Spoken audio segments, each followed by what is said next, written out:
எல்லாம் எங்க போய் சொல்ல? அவனோட பொருளை விட அடுத்தவன் பொருளுக்கு ஆசைப்படுறவன் தான் அதிகம்.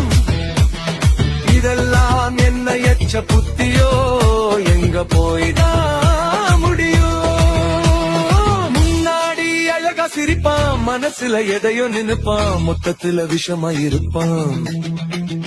சொந்தம்னு சொல்லி கையாய கொடுப்பான், சந்தர்ப்பம் வந்தா கத்திய கழுத்துக்கே வைப்பான்.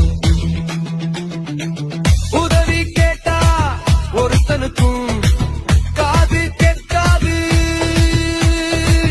தேவை தீண்டா நீ இருக்கிற திசையே எவனுக்கும் தெரியாது. உண்மையே பேசினா ஒரு மாதம் போனும், காந்தியே நீட்டுனதா கதவே திறக்கும். வாழ்க்கையோட நெளிவு சுழிவு கத்துக்கோ, உலகமே மாறி போச்சு ஒத்துக்கோ. எங்க இருந்து பார்த்தாலும் இக்கரைக்கு அக்கறை பச்சைதான் இருக்கிறவ சிக்கிட்டு இன்பமா வாழ எல்லாம் சாமி போட்ட பிச்சைதான்.